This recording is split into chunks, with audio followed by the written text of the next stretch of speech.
Satu, pencemaran nama baik. Dua, penistaan agama. Tiga,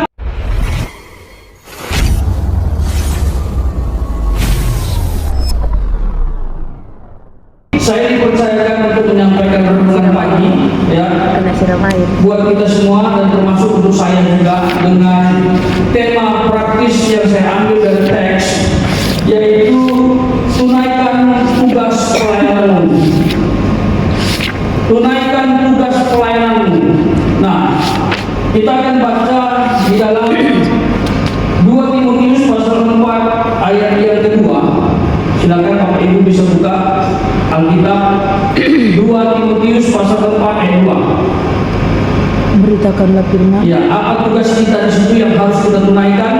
Kita baca bersama-sama setelah hitungan yang ketiga. 1, 2, 3. Beritakanlah firman. Siap sedialah baik atau tidak baik waktunya. Nyatakanlah apa yang salah.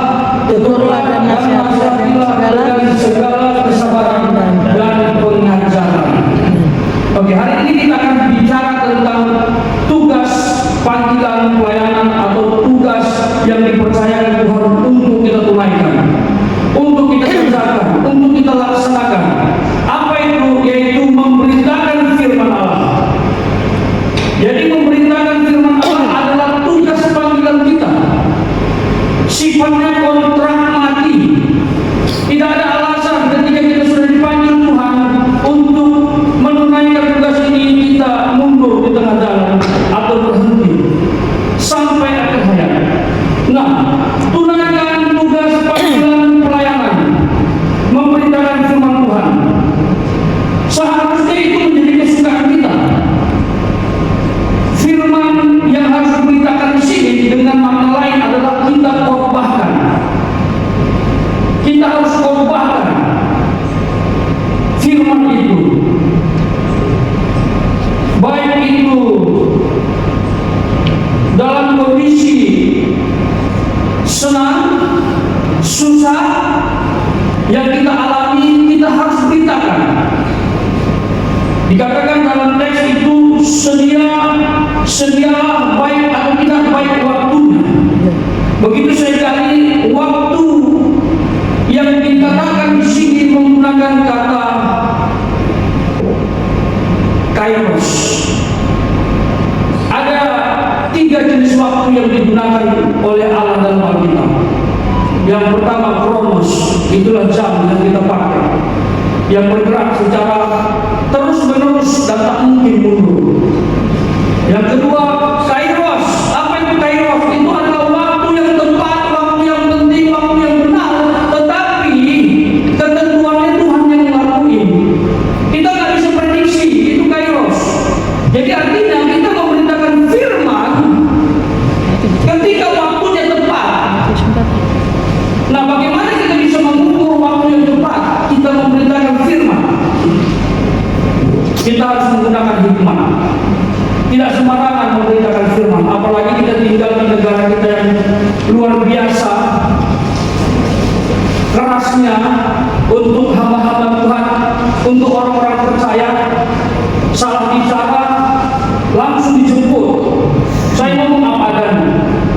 Urusan ibadah saja jadi masalah. Padahal orang semakin banyak ibadah itu seharusnya menjadi orang yang lebih baik. Kenapa jadi ancaman? Gitu.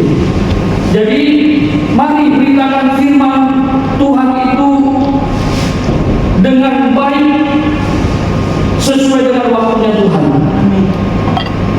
Kairos, anugerah. Tak semua orang bisa dengar firman, tapi ketika firman didengarkan oleh seseorang, kita berdoa supaya dia memahami firman itu dan menerima pribadi dalam firman yang kita sampaikan. Dikatakan lagi dalam ayat tersebut, kita menyatakan apa yang salah ketika firman Tuhan disampaikan. Jangan takut, sampaikan saja sesuatu yang salah dalam setiap orang yang kita layani, baik itu jemaat maupun siswa. Dikatakan tegurlah, ini tentu pelanggaran ya. Kita tegur dia, tapi dengan kasih. Nasihatilah,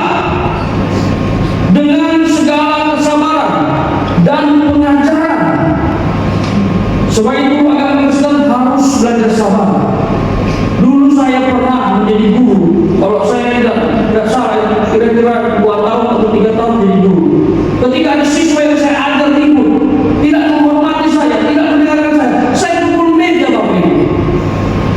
Ini kurang ajar dengan anak-anak. Tapi setelah itu saya bertobat.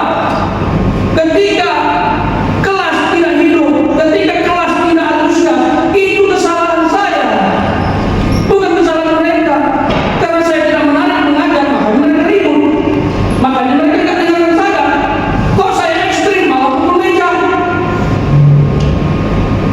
Kadang-kadang saya suruh keluar itu bukan lembut. Silakan keluar, enggak, keluar. Saya merasa saya harus benar.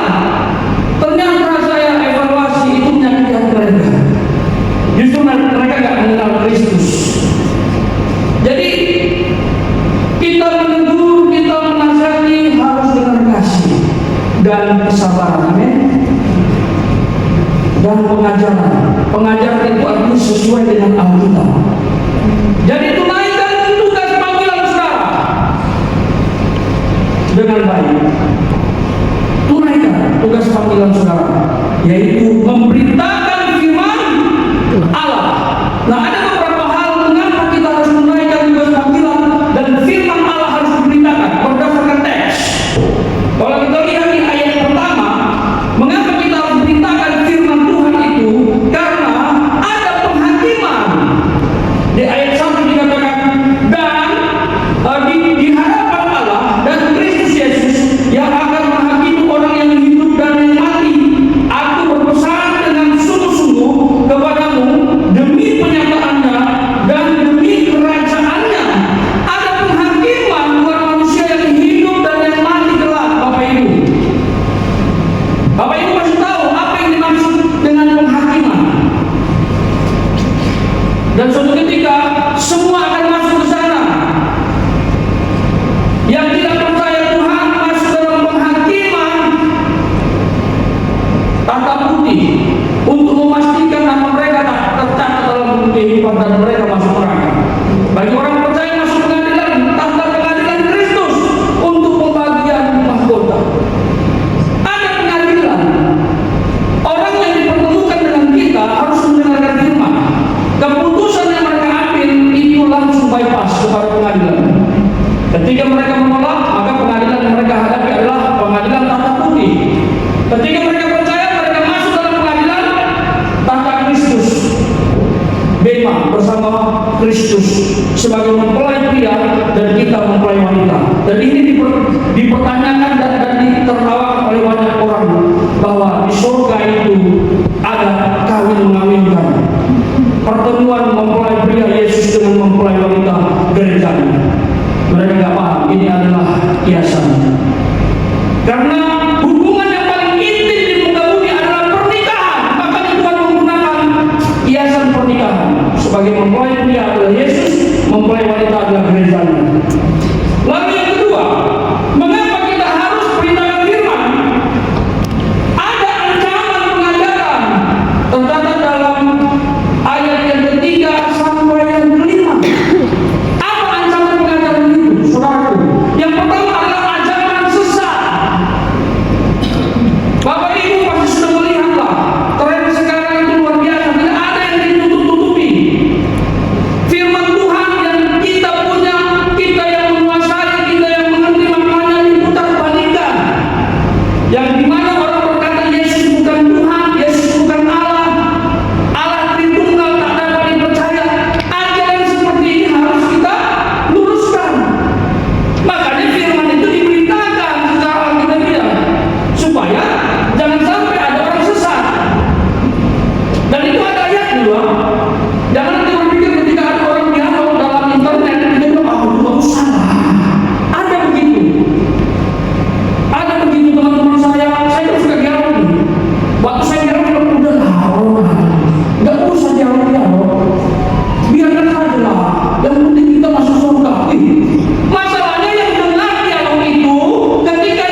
membantu dalam pengajaran. Jadi pengajar sesat harus kita hadapi, bukan untuk menghakimi keyakinannya atau merusak keyakinan, tapi membela iman kita. 1 Petrus 3 ayat 15. Itu lakukan pertanggungjawaban terhadap iman ketika iman kita difitnah. Tuhan tidak perlu dibela, tapi ajaran yang diluruskan itu namanya apologia. Amin Bapak Ibu. Jadi ada ancaman pengajaran yang harus kita luruskan ketika firman Tuhan disalahpahami. Lalu ada dongeng. Bapak Ibu pasti tahu di gereja-gereja kadang tak semua pendeta konsisten mengajarkan firman Allah.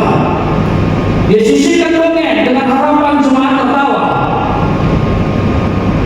Konotasi khotbah yang hidup bukan karena khotbah itu ada guyon, ada humor, bisa buat jemaat tertawa, bukan. Itu hanya sedikit aksesoris yang memang dibutuhkan, tetapi tidak harus sebagai standar khotbah itu hidup dan alkitabiah.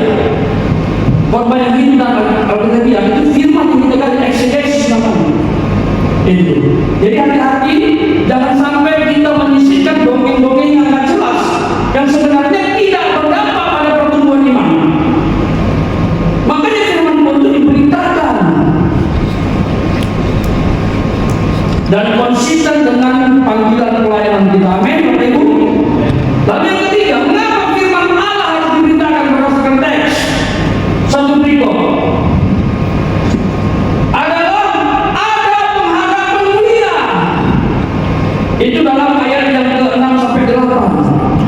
Di sini Paulus dengan tegas berkata bahwa ada pengharapan. Apa pengharapan itu? Kehidupan setelah meninggoy. Wah, itu bahasa TikTok tuh ya. Jadi kalau kita gunakan bahasa vulgar nanti di-banned lagi. Meninggoy. Apakah ada di sini yang tidak akan mengalami meninggoy? Semua. Untuk mati tidak harus tua. Yang sudah tua sudah mati. Masalahnya siapa duluan?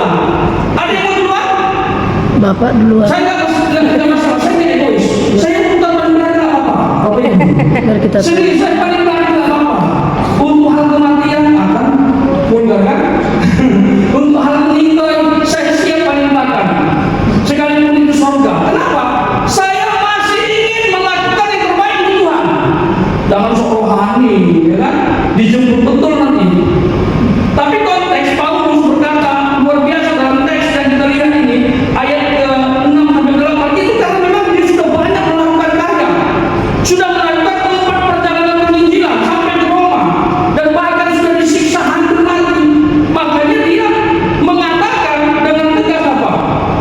Mengenai diriku, darahku sudah mulai dicurahkan sebagai persembahan dan saat kematianku sudah dekat.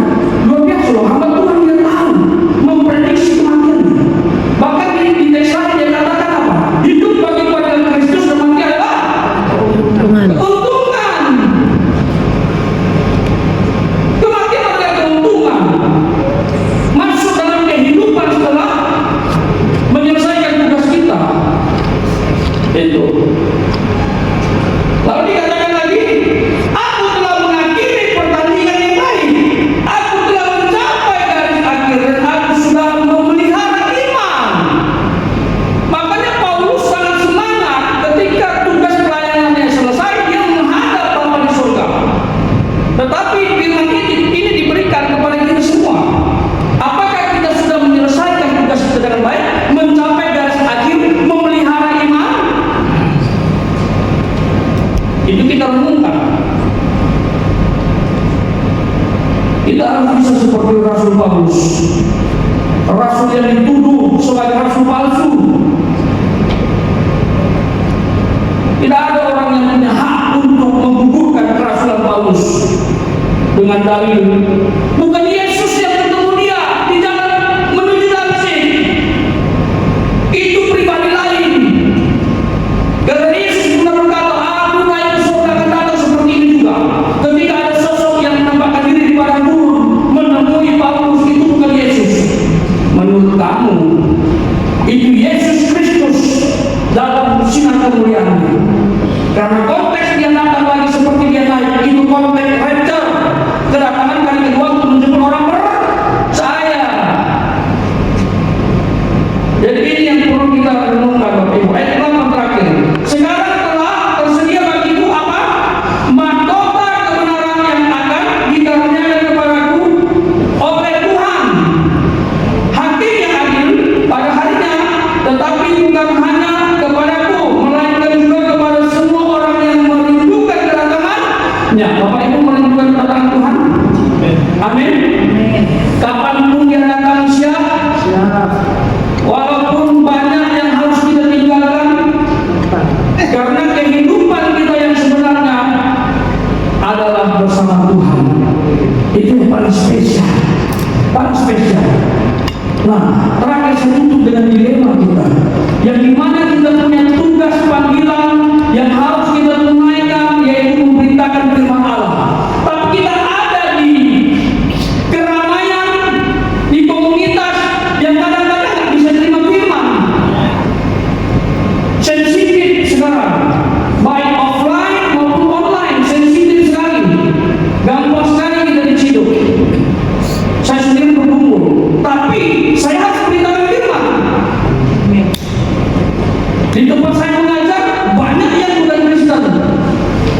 Serius, 6 agama ada di situ. Tapi saya harus beritakan firman. Jangan sampai gara-gara ada 6 agama, firman tak diberitakan. Ini tugas pelayanan yang harus diemban. Tapi ketika kita beritakan firman, wah, jantung berdebar. Halo, konsisten kan? Amin. Nah, cara amannya begini, jangan singgung 3 hal. 1, pencemaran nama baik. 2, penistaan agama. 3, ujaran kebencian. Ketika ketiga ini tidak disentuh, amanlah Bapak Ibu. Aman Bapak Ibu. Aman. Saya pun berulang untuk itu, berjuang untuk itu. Hati saya adalah firman Allah didengarkan oleh siapapun. Tak peduli saya, selama saya merasa benar, tapi jangan sampai 3 hal itu dilanggar. Amin Bapak Ibu. Oleh sebab itu Bapak Ibu yang dikasih Tuhan, tunaikanlah tugas panggilanmu. Beritakanlah firman kapanpun, dimanapun, dalam situasi apapun, kepada siapapun. Pastikan mereka dengar. Minimal mereka dengar. Urusan mereka percaya tidak, bukan urusan kita. Itu urusan Roh Kudus untuk meyakinkan mereka bahwa Yesus betul-betul Allah yang menginkarnasi.